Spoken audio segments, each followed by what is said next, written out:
하나님은 선하십니다. 영어로 해볼까요? God is good. 아멘, 아멘, 아멘. 광고 때도 말씀드렸듯이 기도해 주셔서 2주간 귀한 여정 잘 다녀왔어요. 진짜 이게 가족들을 만나니까 너무 좋더라고요. 튀니지에 있는 2가정, 또 우리 모로코에 있는 4가정, 어쨌든 감사하게 다 만나고 왔습니다.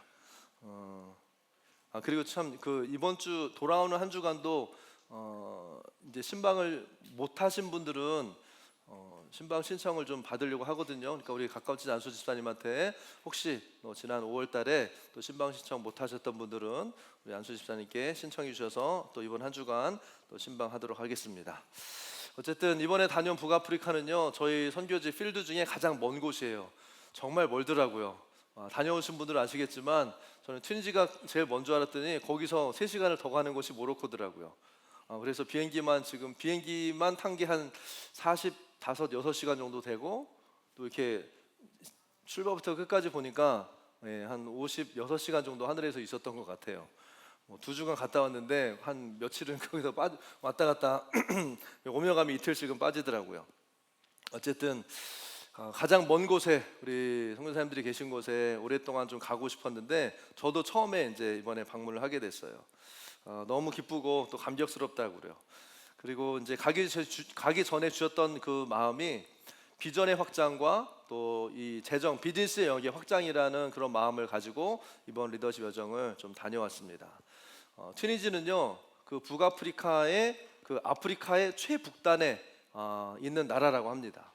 그리고 모로코는 아프리카에서 가장 부유한 왕이라는 별명을 가진, 실제 왕이 다스리는 킹덤 오브 모로코라고 불리는 이 왕국이에요. 그래서 거기는요, 선거가 없어요. 그냥 왕이 너 해 그러면 평생 하는 거고, 하지 마 그러면 그날부터 안 하는 거더라고요. 이 왕이라고 하는 이 권위, 왕의 권위가요, 실제로 나라를 그렇게 다스리더라고요. 여러분, 하나님의 나라는 킹덤입니다. 민주주의가 아니에요. 어떤 사람들은 그래요?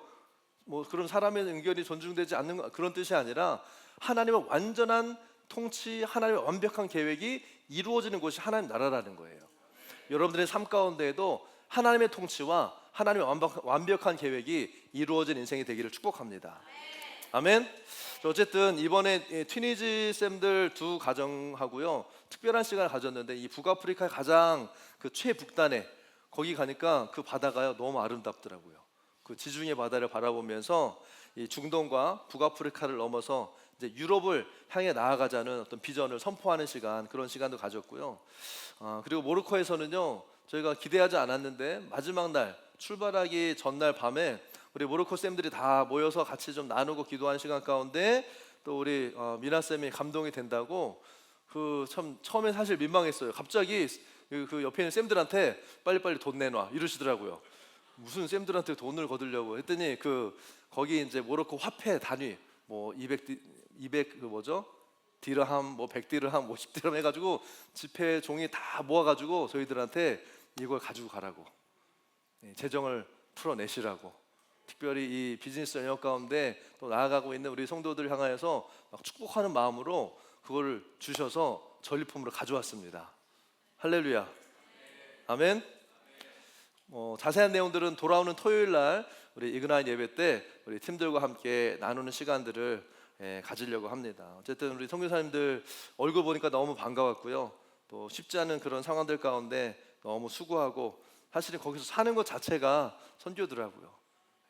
와 보니까 호주가 참 우리가 좋은 곳에 살고 있구나.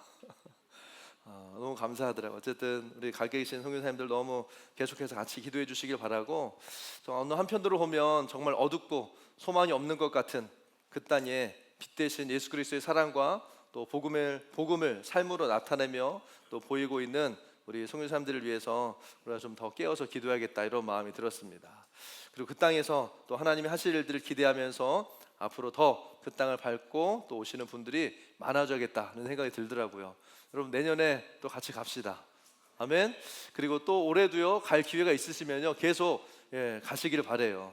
이렇게 갔다 올 때마다 느끼는 게 뭐냐면, 그냥 여정 자체가 좋은 것도 또 감사하지만 우리가 그 땅을 밟았을 때 거기서 보고 느끼고 또 들었던 그런 이 하나님 아버지의 마음이 이게 우리 안에 이렇게 부어지는 게 이게 경험되더라고요. 그 마음을 가지고 돌아오면요, 삶이요 다를 거예요. 아멘. 그래서 또 여러분 앞으로 기회가 있을 때마다 적극적으로 참여하고 또 여러분 이런 기회들을 또 만들고 믿음으로 취하면서 나아가는 또 이 선교의 영역 가운데에도 여러분이 장막대 확장을 이루시는 분들이 되기를 축복합니다. 아멘. 사운드가 잘 들리시나요, 여러분? 네, 제가 조금 먹먹해서 좀 잘 봐주시면 좋을 것 같습니다. 오케이, 아멘. 제가 가기 전에 아멘 소리가 이게 아니었는데요. 자, 다시 한번 아멘. 아멘. 옆에 있는 분들에게 할렐루야. 아멘. 아멘. 아멘. 자, 오늘 말씀은요, 올해 들어서 우리가 계속 요한복음 말씀을 나누고 있는데 말씀의 제목은 함께 따라서 읽을까요? 빛이신 시작. 빛이신 예수님을 받아들이지 않는 사람들. 예, 오늘 말씀의 제목은 빛이신 예수님을 받아들이지 않는 사람들입니다. 요한복음 1장 9절에서 11절 같이 한번 읽어볼까요? 시작. 참 빛 곧 세상에 와서 각 사람에게 비추는 빛이 있었나니 그가 세상에 계셨으며 세상은 그로 말미암아 지은 바 되었으되 세상이 그를 알지 못하였고 자기 땅에 오매 자기 백성이 영접하지 아니하였으나. 아멘. 여러분 요한복음에서는 예수님을요 참 빛이라고 그랬어요. 뭐라고요? 참 빛이라고 예수님에 대한 설명을 하고 있습니다. 그리고 그 참 빛이 이 세상에 사람들에게 임했다라고 말씀하고 있어요. 여러분 참 빛이라는 말은 이게 빛이 그 빛이 뭐 진짜냐 가짜냐 얼마나 밝은 빛이냐 뭐 이런 물리적인 것을 가지고 참 빛이다라는 것이 아니에요. 이건 영적인 의미입니다.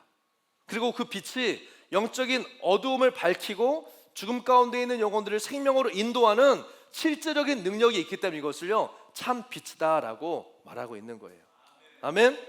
자, 그래서 여러분 이 빛이 우리 안에 들어오게 되면 우리 안에 어두움이 떠나가고 막 보이지 않아서 답답하고 계속 걸려서 넘어졌던 안 보이니까 넘어지는 거잖아요. 이런 부분들이 이제 보이게 되는 거죠. 그리고 우리 인생의 문제와 묶임으로부터 해방되는 일들이요 일어나기 시작해. 언제? 이 빛이 내 안에 들어오면. 여러분 그런 빛이 있다면 여러분 받고 싶어요? 안 받고 싶어요? 당연히 그 빛이 있어야죠. 받고 싶잖아요. 여러분 이 빛이 예수 그리스도이십니다. 하나님의 아들, 생명이고 구원이고 능력이 되시는 그분, 그 빛, 이분이 예수님이시라고요. 아멘. 그런데 여러분 실제로 이 빛이 세상에 왔는데 세상은 어떻게 반응했다고 그랬어요? 세상이 이것을 알지 못하고 영접하지도 않았다. 10절에 보니까 세상이 그를 알지 못했다. 11절에 보니까 영접하지 않았다. 이렇게 이해하고 있잖아요. 사람들이 빛을 받아들이지 않는 거예요. 구원자 예수님이 메시아가 오셨는데 이분이 메시아인 걸 몰랐다는 거죠. 그러니까 예수님을 영접하지도 않는 거예요. 오히려 예수님을 왜 영접해야 되냐고. 여러분 요즘 이제 배 앞에 초청하고 전도하려고 그러면 우리가 전도할 때 어떻게 해요? 하나님이 당신을 사랑하십니다. Jesus loves you. 예수님 믿으세요. Believe in Jesus. 막 이렇게 하잖아요. 그런데 사람들은 얘기해요. 왜요? 왜 믿어야 되는데요? 왜 예수님을 영접해야 되는데요? 여러분 그런 얘기 들어보시잖아요. 그렇죠? 전도 안 하십니까?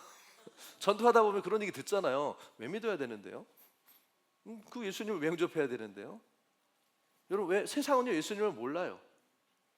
예수님이 누구인지 어떤 분인지 모릅니다. 그리고 예수님은요 사람들의 관심을 받을 만한 부분들이 사실은 없으세요. 여러분 오늘 말씀 여러분 잘 들으시기 바랍니다. 아멘. 굉장히 중요한 메시지예요. 이사야 53장 2절에 보면요 예수님을 어떻게 설명하냐면 같이 읽겠습니다. 시작. 그는 주 앞에서 자라나기를 연한 순 같고 마른 땅에서 나온 뿌리 같아서 고연 모양도 없고 풍채도 없은즉 우리가 보기에 흠모할 만한 아름다운 것이 없도다. 예수님은요 보기에 그럴듯한 모습이 하나도 없었다는 거예요. 흠모할 만한 게 없다. 보기 좋은 것이 없었다. 사람들이 우와라고 할 만한 것이 사실 우리야 예수님을 생각할 때 막 눈물도 나고 감격스럽고 그 예수님이 너무나 소중하고 귀하지만요 세상 사람들이 볼 때는 예수님이 그런 존재가 아니었다는 거예요.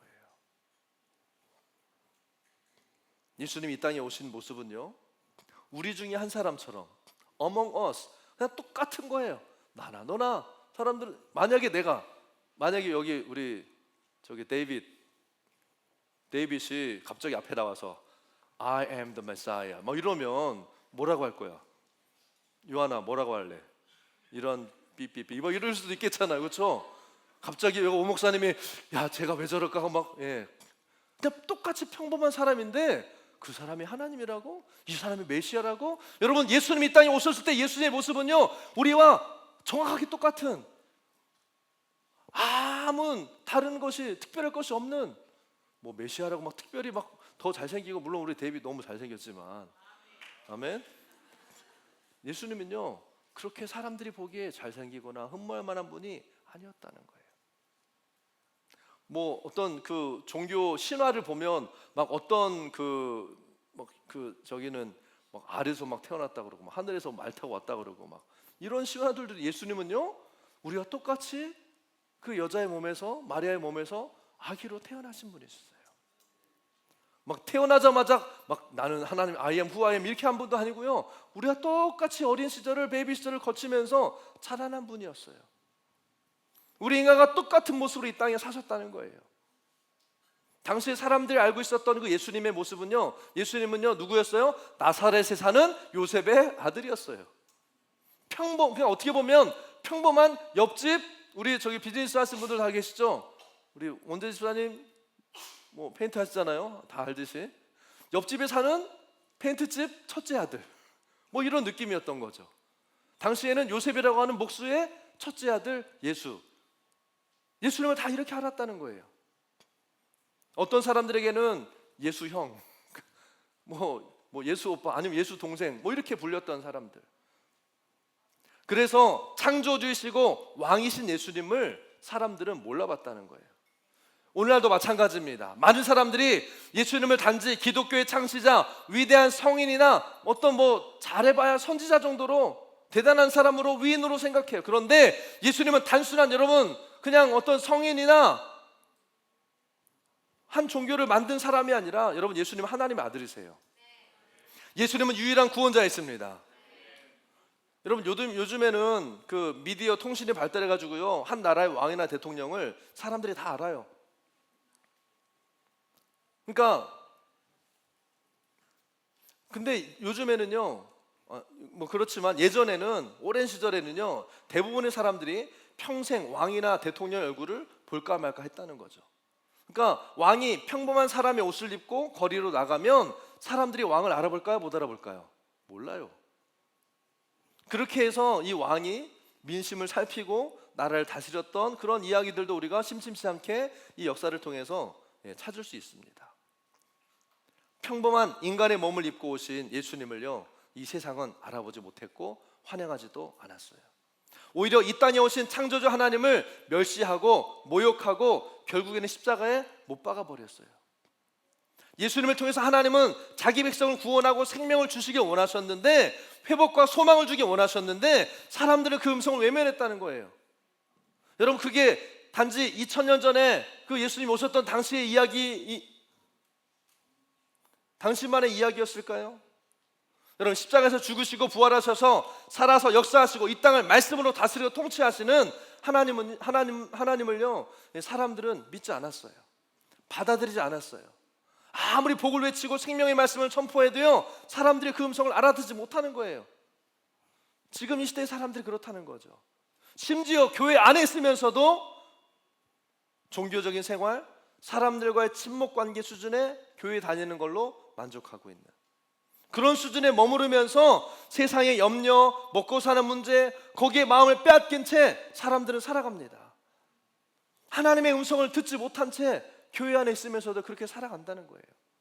그래서 이사야 1장 2절과 3절은요 이렇게 말씀하고 있습니다. 하늘이여 들으라 땅이여 귀를 기울이라 여호와께서 말씀하시기를 내가 자식을 양육하였거늘 그들이 나를 거역하였도다. 소는 그 임자를 알고 나귀는 그 주인의 구유를 알고만은 이스라엘은 알지 못하고 나의 백성은 깨닫지 못하는도다. 여러분 왜 사람들은 예수님을 알아보지 못할까요? 하나님을 알아보지 못하는 그 이유가 뭐예요? 여러분 바로 죄 때문에 그래요. 죄는 영적인 눈을 어둡게 만듭니다. 세상을 사랑하는 죄, 자기 욕심을 따라가는 죄, 교만한 죄는 우리 영적인 눈을요 어둡게 한다는 거예요. 그래서 하나님보다 세상에 더 관심을 두게 되고 결국은 하나님을 멀리하게 되는 거예요. 근데 하나님은 이런 죄 가운데 있는 인간을 그대로 내버려 두지 않으신다는 겁니다. 그래서 어떻게 하셨어요? 독생자 예수를 이 땅에 보내주셨어요. 하나님은 이 사람들이 예수를 어떻게 대할지 이미 알고 계셨어요. 환영하지 않을 것도 아셨고 결국 십자가에 못 박을 것도 아셨어요. 근데 왜 보내셨을까요? 우리를 사랑하셨기 때문에 예수를 보내신 거예요. 아멘. 그거 귀하지 않게 여길 줄 다 아셨어요. 자기 아들 독생자 예수를 죽일 것도 다 아셨어요. 그런데 예수님을요 보내신 거예요. 왜? 나를 사랑하셔서. 여러분, 예수님이 이 땅에 오신 것은요 환영받기 위해 오신 게 아니에요. 나를 살리기 위해 오셨어요. 섬기기 위해 오셨고요, 자신의 생명을 내어주기 위해서 오셨어요.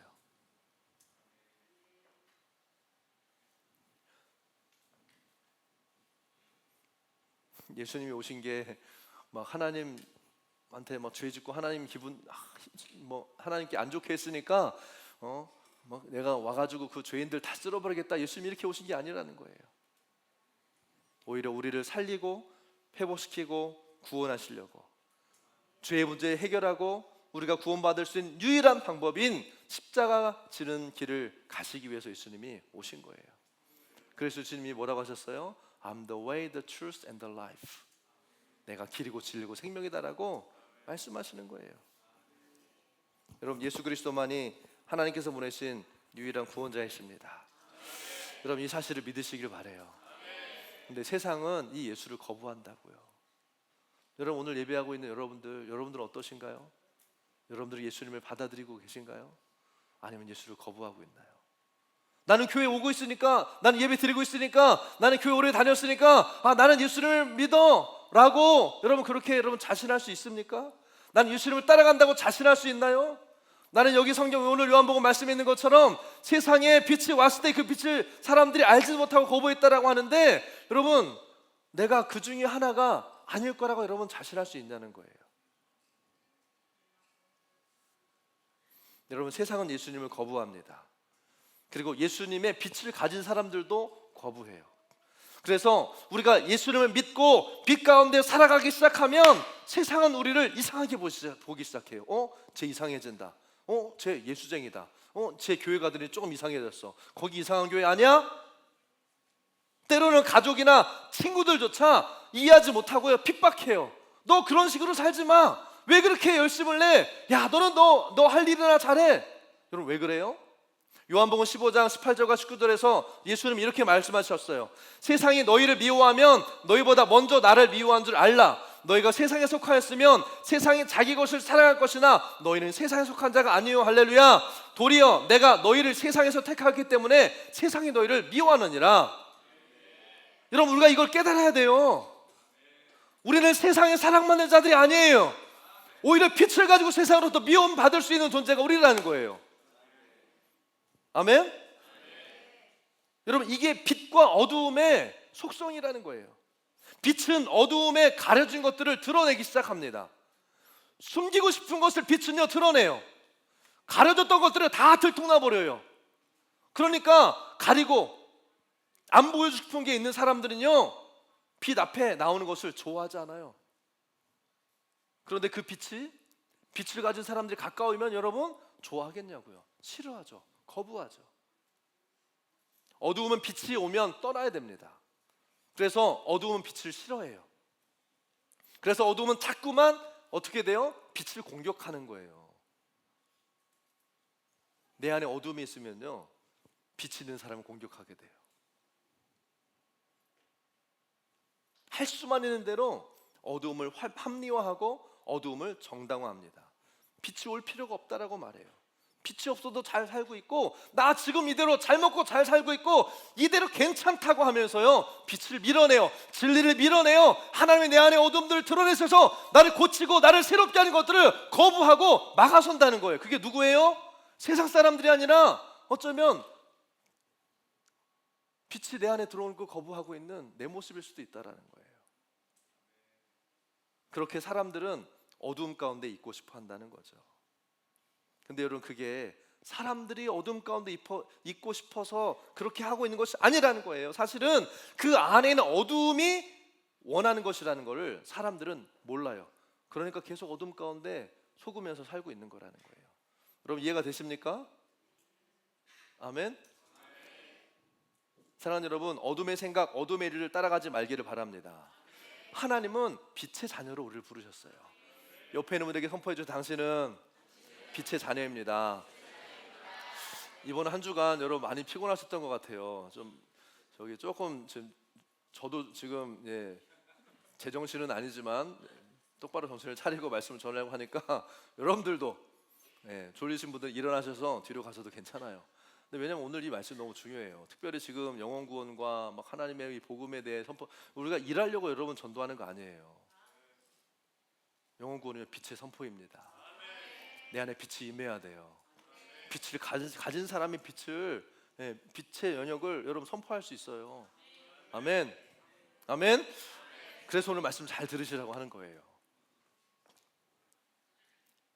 자, 다시 말씀드립니다. 사랑하는 여러분, 어둠의 생각, 어둠의 일을 따라가지 마시기 바랍니다. 하나님 우리를 빛의 자녀로 부르셨어요. 빛은 어둠을 몰아냅니다. 그래서 어두운 세상은요, 빛의 자녀를 미워하고 싫어해요. 뭐 그렇게 유별나게, 뭘 그렇게 복잡하게, 뭘 이렇게 어렵게 사냐고 손가락질 한다는 거예요.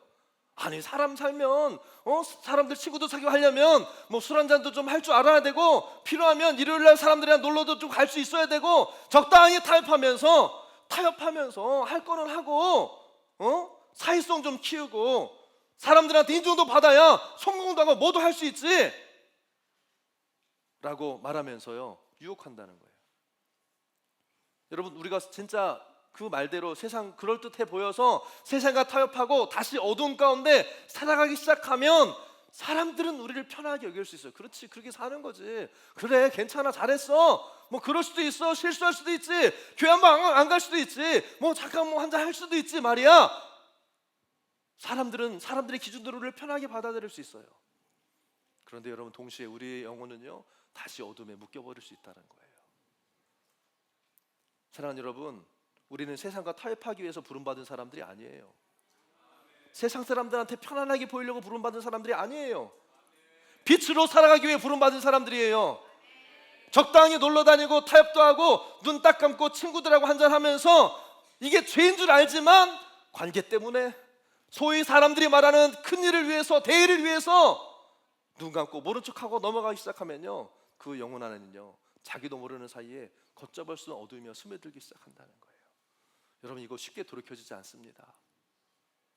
다시 진리의 이 복음 위에 서서 살아가야 되는데, 주님 앞에 나와야 되는데, 그런 삶 만들기요, 쉽지 않다는 거예요. 여러분, 우리의 승리는 어디에 있습니까? 예수를 믿는 믿음 안에 있어요. 우리의 성공은 어디에 있어요? 예수 그리스도 안에 성공이 있는 거예요. 아멘.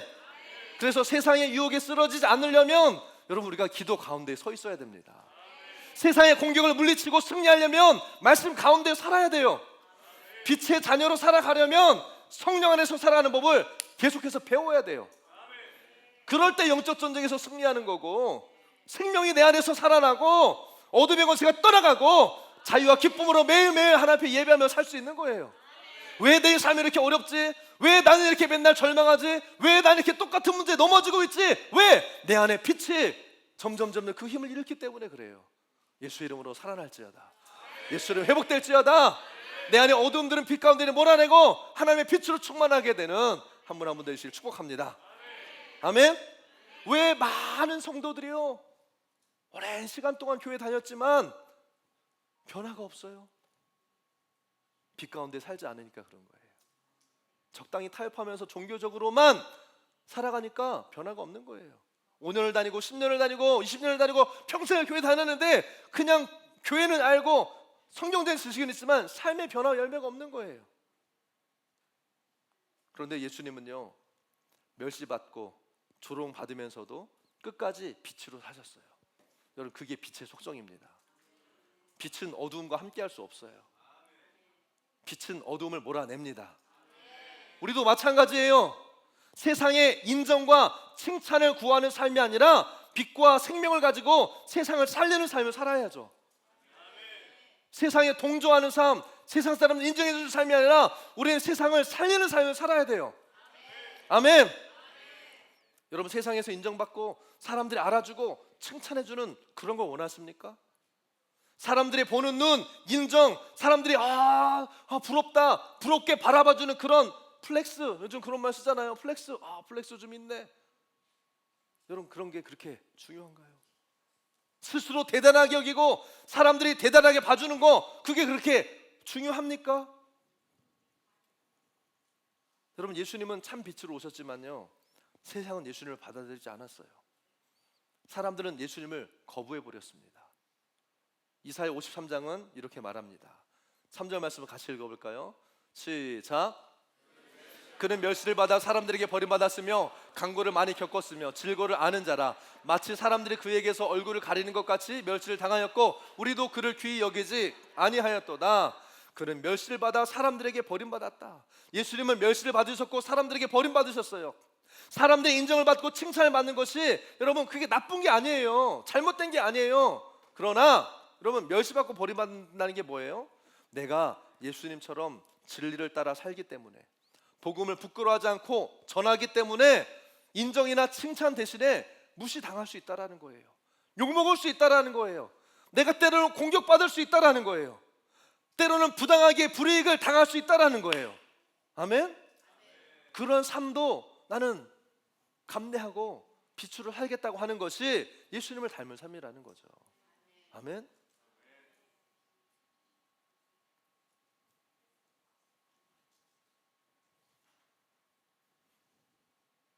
멸시받고 버림받을 수 있다.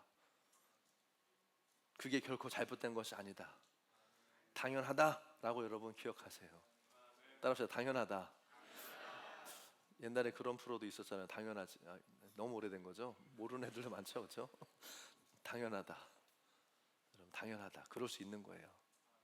내가 빛 가운데 살고 있다면 멸시조롱 당연한 거예요. 너무 그것 가지고요 자괴감 느끼지 마세요. 왜 나는 내가 예수 안에 있다면, 내 안에 빛이 있다면, 여러분, 당연한 거예요. 왜요? 빛이 임할 때 어두움이 빛을 거부하니까. 빛이 임하면 어둠이 떠나가야 되니까.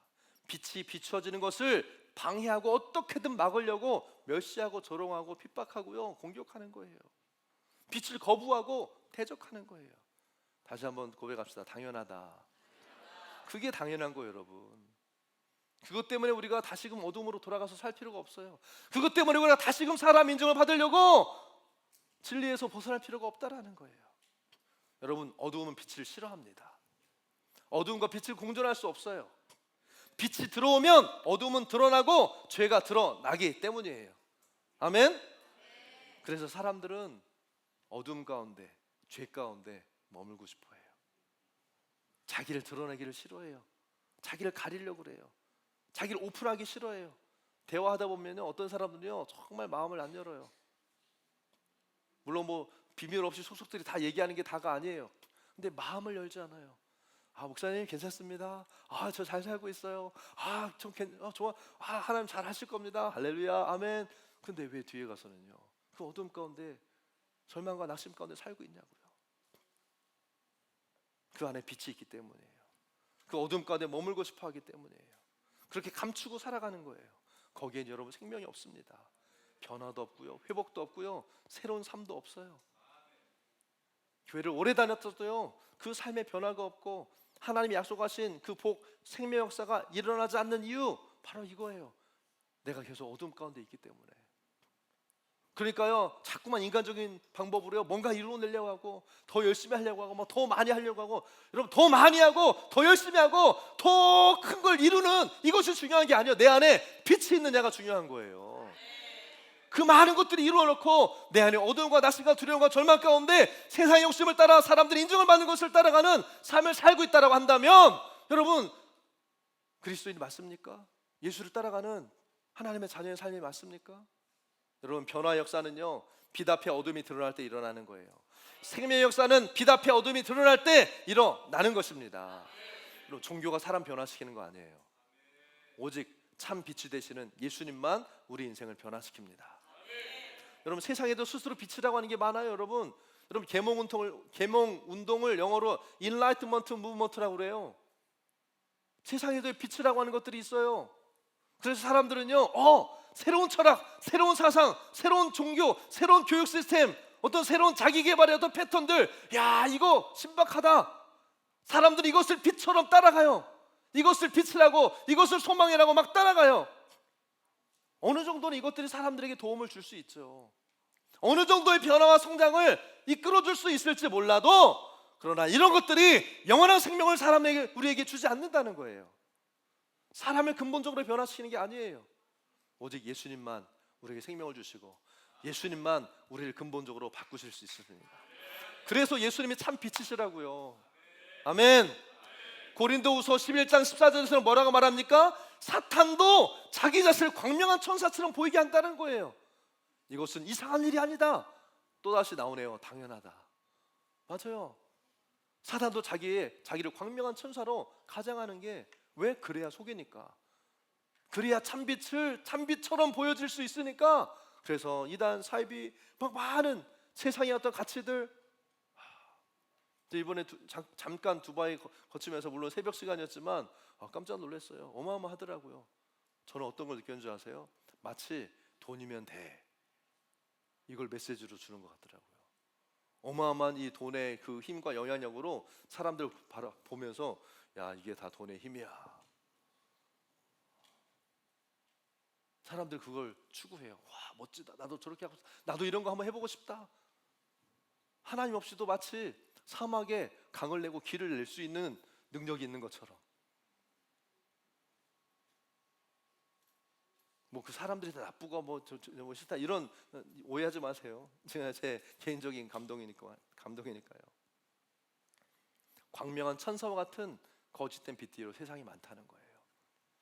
그러나 참 빛이 오면 모든 거짓은 드러납니다. 예수님께서 오셨을 때요, 바리새인 위선이 드러났어요. 예수님의 말씀을 통해서요, 종교인들의 어둠이 드러났어요.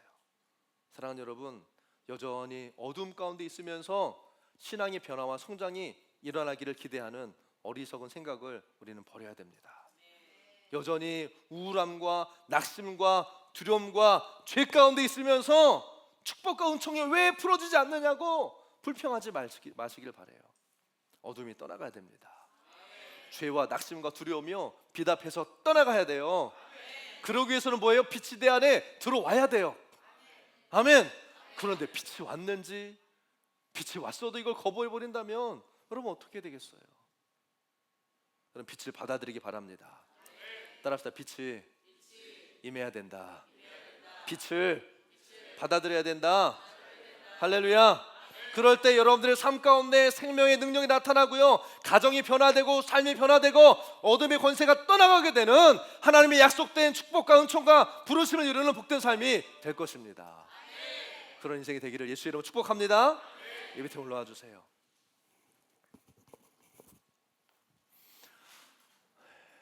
오늘 주님 말씀하시는 게 뭐예요? 빛을 받아들여라. 어둠 가운데 머물러 있지 마라. 적당히 어두움과 타협하면서 겉으로만 빛 가운데 사는 그런 삶, 겉으로만 나는 교회 다니고 있어요, 나는 예수 믿고 있어요, 나는 11조 하고 있어요, 나는 뭐 하고 있어요 라고 하는 겉으로만 빛 가운데 사는 삶을 이제는 벗어버리고요, 참 빛 대신 예수님을 받아들이라. 어떤 사람들은 구원 받았으면 그냥 내가 어떻게 살든지 뭐 천국 언젠가 가겠지 뭐 라고 생각합니다. 근데 빌립보서 2장 12절은 뭐라고 말하고 있어요? 그러므로 나의 사랑하는 자들아, 나의 사랑하는 히스토리야, 나의 사랑하는 아들아, 나의 사랑하는 딸아, 너희가 나 있을 때뿐 아니라 더욱 나 지금 없을 때에도 항상 복종하여 두렵고 떨림으로 너희 구원을 이루라. 사랑하는 여러분, 구원은요, 받지만 또 이루어가는 거예요. 아멘. 우리는 예수님을요, 그래서요, 매일매일의 삶에 받아들이는 거예요. 한 번 예수님 영접하고 그게 forever, 물론 어떤 영적인 원리로는 맞지만 실제는 뭐예요? 우리는 매일매일 예수를 받아들여야 돼요. 왜냐하면 어둠의 세력들 우리의 삶에 순간순간 계속 들어오잖아요. 한 번 축사하고 한 번 어둠 끌어내면 그러면 영원히 끝인가요? 아니에요. 성경에서도요, 귀신 하나 쫓아냈더니 청소된 거 보고 7 귀신 친구들 다 데리고 들어온다고 그랬어요. 영적인 세계는요, 싸움이에요, 여러분. 한 번 숨 쉬고 일주일 사는 거 아니잖아요. 한 끼 밥 먹고 1년 사는 거 아니잖아요. 우리는 매일매일 예수님을 받아들여야 돼요. 가만히 있으면 거룩하고 깨끗해지는 게 아니라는 거예요, 여러분. 어떤 분들이 저는 좀 고상하게 신앙생활을 하고 싶고요. 저는 좀 조용히 신앙생활하고 싶고요. 아니에요, 여러분. 신앙생활은 몸부림치는 거예요. 우리는 예수님을 계속 우리 안에 모셔드려야 됩니다. 그래서 그 빛이 내 안에 머물러 있게 해야 돼요. 여러분, 방에 들어가면요, 불을 켜시잖아요, 그렇죠? 그럼 밝아져요. 그 뜻은 뭐예요? 전기가 한 번 들어온 게 아니라 전기가 공급되고 있다는 뜻이에요. 맞습니까? 전기가 한 번 딱 들어와서 불이 쫙 켜져가지고 계속 켜지는 게 아니에요. 전기는 공급되는 거예요. 우리 몸에 흐르는 피도요, 골수에서 만들어지고 심장에서 온몸으로 흘러가는 뭐가 이루어져야 돼요? 한 번 골수에서 피가 한 번 흐르면 우리가 건강하게 사는 게 아니잖아요. 뭐가 돼야 돼요? 그래서 심장은 평생 쉬지 않고 뛰어야죠. 뭘 위해서? 따라합니다. 순환을 위해서. 몸에요, 노폐물이 빠지고 그다음에 영양소와 산소가 공급되는, 인포메이션이 공급되는 순환이요, 계속 이루어지면서 우리가 삶을 살아가는 거예요. 그런데 왜 영적인 삶은 한 번 예수 믿고 한 번 교회 다니면 그걸 끝이라고 생각하냐는 거죠. 주님은 우리의 믿음의 여정을요, 이루어 가야 되는 삶이라고 말씀하고 계세요. 아멘. 빛이신 예수님을 우리 안에 모셔드리고 그 생명과 축복을 받는다는 것은요, 우리가 예수님과 연결되어서 그 안에 있는 빛과 생명을 계속해서 공급받는 뜻이에요. 아멘. 공급받는 거예요. 영적인 공급 라인, 이게 뭐예요? 말씀과 기도라고요. 아멘. 근데 우리 안에 있는 죄의 본성은 이 말씀과 기도를 거부해버려요. 역시 히스토리에게는 맨날 말씀과 기도야. 귀에 못이 박히겠어. 맞아요. 왜? 크게 기리고 크게 질리니까. 빛 대신 예수님과 계속 연결될 수 있는 방법, 이거는 좋은 생각, 명상, 긍정적인 삶의 태도, 선행, 종교적인 열심, 이것이 아니라 주님과 연결되는 것은요, 우리가 성령 안에서의 말씀과 기도라는 거예요. 근데 그건 하기 싫고 축복은 받고 싶은 거죠. 오늘 결론은 너무 간단해요. 사랑하는 여러분, 예수님이 누군지 아셨다면 빛 대신 예수를 모셔드려야 돼요. 그리고 예수님을 영접했다면 이제는 말씀과 기도로 예수님과 지속적으로 연결돼야 돼요. 2 가지예요. 예수님을 모셔드리십시오. 그리고 그분과 지속적으로 연결되십시오. 그것이 말씀과 기도예요. 지긋지긋하게 나를 붙잡고 있었던 이 어둠의 세력들이 이제 떠나가고 생명과 소망으로 변화되는 삶을 경험하게 될 겁니다. 그거 안 하고서는 다른 방법 없어요. 죄송하지만. 바쁘다고요? 삶이 허락하지 않는다고요? 스트레스 받는다고요? 그럼 제가 이번에 갔다 오면서 저 스스로도 너무 많이 회개했어요. 그 땅에서 선교에서 사는 분들은요, 삶 자체가 전쟁이더라고요. 근데 또 우리 모로코에 갔더니 우리 계신 선생님들은요, 다 비즈니스를 해요. 여러분들 좀 똑같이 살아요. 아니, 어쩌면 여러분보다 더 바쁘게, 더 힘들게. 여기서는 뭐 회계사나 누구라도 도와줄 수 있죠. 근데 거기는 다, 우리도 물론 뭐 여기 이민자이지만 그쪽 상황은 더 다르더라고요. 깜짝 놀랐어요. 우리 모로코에 있는 쌤들의 평균 어쨌든 토요일 날 더 나누겠지만 거기서도 비즈니스하고 살아요. 여기서 나 비즈니스하고 나 일하고 나 힘들고 살다고, 그게요, 변명이 될 게 아니라는 것을 느끼고 왔어요. 바쁘다고 힘들다고 말씀과 기도의 생활이 뒷전으로 간다? 내가 영적으로 사는 길을 포기하는 거예요. 회복해야 됩니다. 뭐가 우선인지, 뭐가 살 길인지, 빛의 자녀로 부름받았다면 빛을 가지고 살아야죠. 예수님이 누군지 알았다면 그분을 받아들여야죠. 그리고 그분이 참된 빛이고 생명이고 나에게 영원한 생명을 주실 분이고 그분으로부터 내게 주실 약속과 은혜가 있다면 그분과 연결돼야죠. 왜 자꾸 사람들에게 도움을 받고 세상의 어떤 이론과 사람들에게 인정받기 원하는 내가 생각하는 나의 꿈, 나의 비전을 생각하며 주님과 계속 멀어지냐고요. 오늘 주님 우리에게 너무나 분명하게 말씀하십니다. 주님과 연결되라. 만약 나의 삶에 주님과 연결되지 않고 띄엄띄엄 아니 불을 켰는데 왜 불이 안 들어오지? 뒤에 가서 두꺼비 집 찾아보세요. 분명히 끊어져 있는 거예요. 나는 열심히 한다고 시작한다고 딱 했는데 왜 안 돼 있지? 뒤를 돌아가 보면요 분명 하나님과 연결된 고리 가운데 끊어졌던 부분들이 있었던 거예요. 그 다시 연결하면요 불 들어오는 거예요. 우리 삶에 잃어버렸던 말씀과 기도의 삶을 다시금 회복하기를 예수 이름으로 축복합니다. 다른 방법이 없어요.